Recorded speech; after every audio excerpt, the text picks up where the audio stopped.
आपको लगता होगा कि 1 किलो आटा 1 रुपए में नहीं मिलता, लेकिन सरकार ने हजारों एकड़ जमीन अडानी को 1 रुपए के दाम पे दे दी।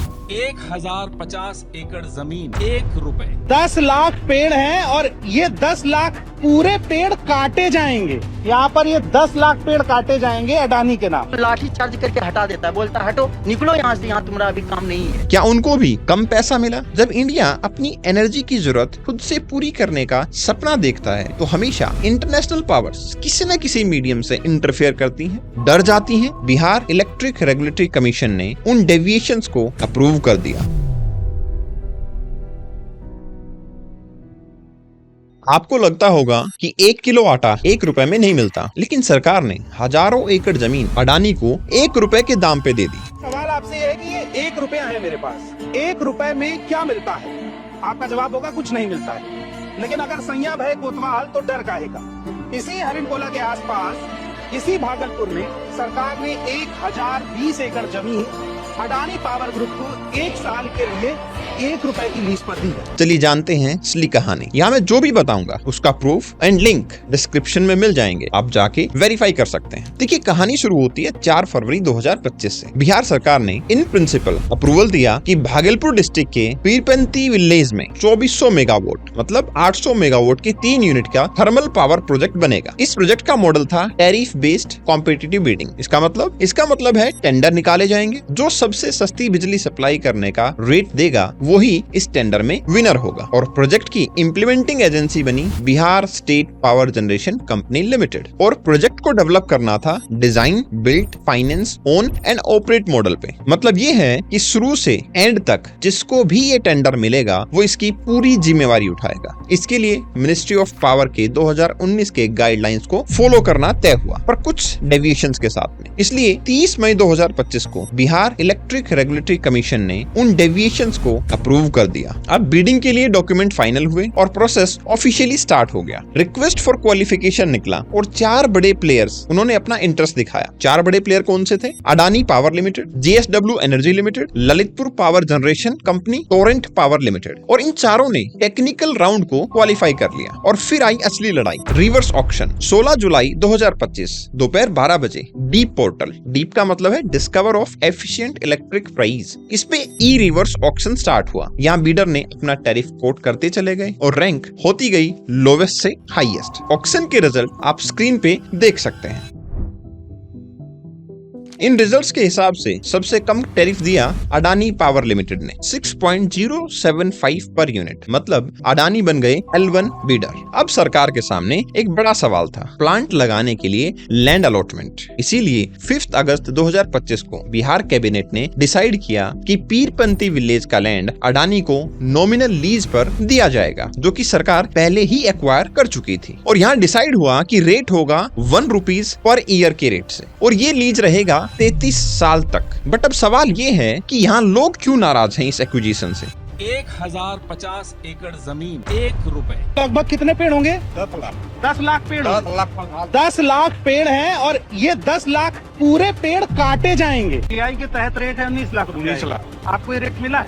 नहीं मिला है। क्या उनको भी कम पैसा मिला क्योंकि अडानी को जमीन सस्ती दी गई है? तो देखिए ऐसा नहीं है कि लोगों को कम पैसा मिला, बट यहाँ जो लैंड एक्विजिशन चल रहा था उसकी कंप्लीशन डेडलाइन थी 2016। इसका मतलब हुआ कि 2016 से पहले फार्मर्स को उनके हक का पैसा मिल जाना चाहिए था। बट प्रॉब्लम तब स्टार्ट हुई जब डिस्ट्रिक्ट एडमिनिस्ट्रेशन के अकाउंट में कंपनसेशन के लिए पैसा आया और बीच में प्रणव कुमार घोष नाम के एक आदमी ने सृजन महिला विकास सहयोग समिति लिमिटेड के वेरियस अकाउंट में 500 करोड़ से ज्यादा पैसा मोबिलाइज कर दिया। जितने सृजन के दुर्जन हैं उन पे कार्रवाई नहीं कर रही है। Letter on Pranav Kumar Ghosh along with various government officials, bank officials, private person and other members सबको अरेस्ट किया गया। ईडी के साथ केस चला और ये सृजन महिला विकास सहयोग समिति एक NGO के तौर पर रजिस्टर्ड है, जो पहले भी गवर्नमेंट ऑफिशियल्स की भागलपुर डिस्ट्रिक्ट में disbursing subsidies, training and managing women's self help group में हेल्प करता रहा है। तो दरअसल ये सारी गवर्नमेंट ऑफिशियल्स की मिली भगत थी ताकि कोऑपरेटिव सोसाइटी के थ्रू रीरूट करके पैसा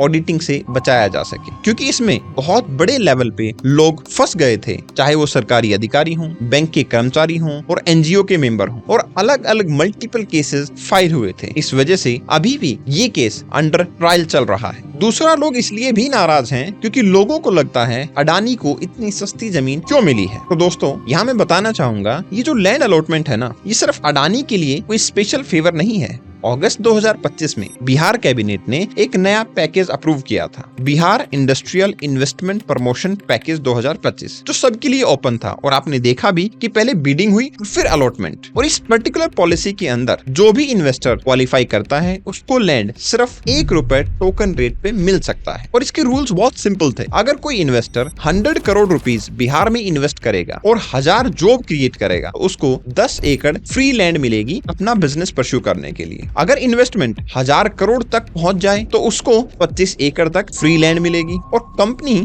फॉर्च्यून 500 लिस्ट में है तो उसको 10 एकड़ फ्री लैंड ऑटोमेटिकली मिलती है। और ये पूरा पैकेज 31 मार्च 2026 तक वैलिड है। मतलब क्लियर है, ये स्कीम सभी इन्वेस्टर्स के लिए ओपन है, ना कि सिर्फ अडानी ग्रुप के लिए। और कोई इन्वेस्टर अगर आज भी चाहे तो बिहार के अंदर इन्वेस्ट करके इस स्कीम का फायदा उठा सकता है। अब फिर अगले दिन 6 अगस्त 2025 को इस फैसले को ऑफिशियल मेमो के थ्रू इंप्लीमेंट कर दिया गया। इसका मतलब अब लैंड अडानी के नाम अलॉट हो चुका था, एक सिंबॉलिक ₹1 पर ईयर के रेट के हिसाब से। और अब आखिरी स्टेप था बिहार की इलेक्ट्रिसिटी रेगुलेटरी कमीशन का अप्रूवल। 27 अगस्त 2025 बिहार इलेक्ट्रिसिटी रेगुलेटरी कमीशन ने अपना ऑर्डर दिया, केस नंबर 36/2025। इस कमीशन ने अडानी के कोटेड टैरिफ 6.075 पर किलोवाट आवर को ऑफिशियली अडॉप्ट कर लिया और 2274 मेगावाट की पावर प्रोक्योरमेंट अप्रूवल दे दिया। इस तरह 4 बीडर की कड़ी टक्कर के बाद अडानी ने लोवेस्ट टैरिफ कोट करके टेंडर जीत लिया और बिहार गवर्नमेंट ने उन्हें पीरपंती की जमीन सिर्फ ₹1 पर साल के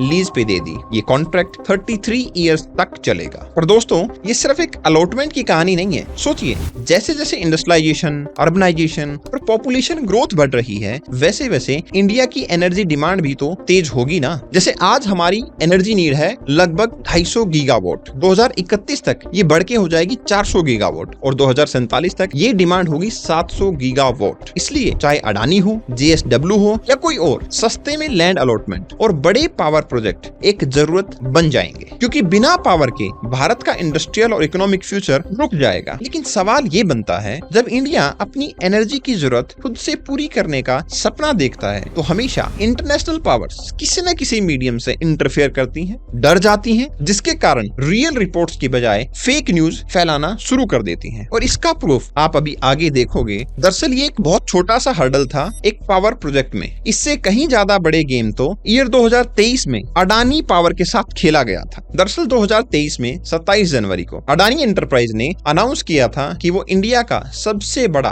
फॉलो ऑन पब्लिक ऑफर ला रहे हैं। FPO का मतलब होता है एक ऐसा प्रोसेस जिसमें एक कंपनी अपने पहले IPO के बाद पब्लिक से दोबारा नए शेयर्स इशू करके पैसा रेज करती है। और ये छोटा मोटा अमाउंट नहीं था, ये अमाउंट था लगभग 20,000 करोड़। और ये FPO इंडिया की स्टॉक मार्केट के लिए एक माइलस्टोन होने वाला था। लेकिन 24 जनवरी 2023 को सिर्फ 48 घंटे पहले एक US based short seller group Hindenburg research, इन्होंने एक धमाका किया, एक रिपोर्ट पब्लिश कर दी। इस रिपोर्ट ने अडानी पर स्टॉक मैनिपुलेशन, अकाउंट फ्रॉड और सेल कंपनीज का इल्जाम लगाया। And the result was Adani group का मार्केट कैप कुछ ही दिनों के अंदर $100 बिलियन से गिर गया। मतलब लगभग 8 लाख करोड़ से ज्यादा का नुकसान हो गया। FPO ओवर सब्सक्राइब्ड होने के बावजूद 1 फरवरी 2023 को अडानी को अपना FPO वापस लेना पड़ा। और ये था इंडिया की कॉर्पोरेट हिस्ट्री का सबसे बड़ा झटका। और मैं आपको बता दूं, हिंडनबर्ग इसी तरीके से शेयर मार्केट में अपने क्लाइंट से पैसा इन्वेस्ट करवा के शॉर्ट सेलिंग के थ्रू पैसा कमाते हैं। तो हिंडनबर्ग की रिपोर्ट कोई लोगों के फेवर के लिए नहीं है, बल्कि अपने पर्सनल मुनाफे के लिए प्रोड्यूस की जाती है। लेकिन अब आप रियल ट्विस्ट सुनो। 18 सितंबर 2025 security and exchange board of India, that is SEBI, इन्होंने एक अपनी डिटेल इन्वेस्टिगेशन के बाद कहा हिंडनबर्ग के स्टॉक मैनिपुलेशन के चार्जेस जो कि अडानी ग्रुप पे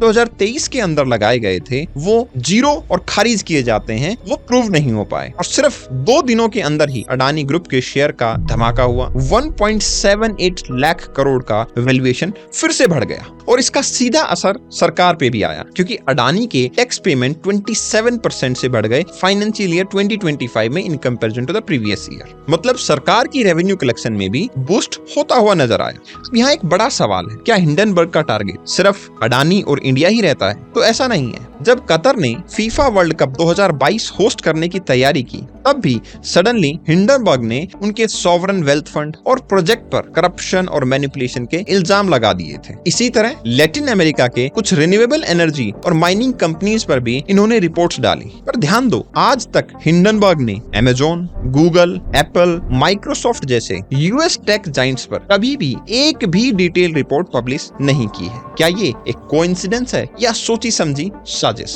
और हैरानी की बात यह है कि ये ग्रुप सिर्फ 4 से 5 लोगों की टीम है जिनका बिजनेस मॉडल सिंपल है, रिपोर्ट निकालो, स्टॉक गिरवाओ, शॉर्ट सेल करके पैसा कमाओ। अब इसका मतलब ये नहीं कि अडानी ग्रुप बिल्कुल दूध से धुला हुआ है। हर बड़ा बिजनेस अपने रास्ते में कंट्रोवर्सीज फेस करता है, लेकिन सवाल ये है, क्या एक यूएस बेस्ड छोटी सी फर्म को इतना बड़ा पावर मिलना चाहिए कि वो पूरे भारत की इकोनॉमी को हिला दे? क्योंकि जब भी कोई डेवलपिंग कंट्री अपनी स्ट्रेंथ बिल्ड करने जाती है, चाहे वो एनर्जी हो, इंफ्रास्ट्रक्चर हो या स्पोर्ट्स होस्टिंग, तभी ऐसे अटैक होते हैं। और असली नुकसान सिर्फ एक बिजनेस को नहीं होता, बल्कि भारत की ग्रोथ स्टोरी को होता है, या ऐसे ही दूसरे देशों की ग्रोथ स्टोरी को भी होता है। इसलिए नेक्स्ट टाइम जब कोई न्यूज आए तो उसको शैलो डेटा पे बिलीव मत कीजिए। And that's why for detail case studies you can subscribe this channel. Thanks a lot. मिलते हैं नेक्स्ट वीडियो में।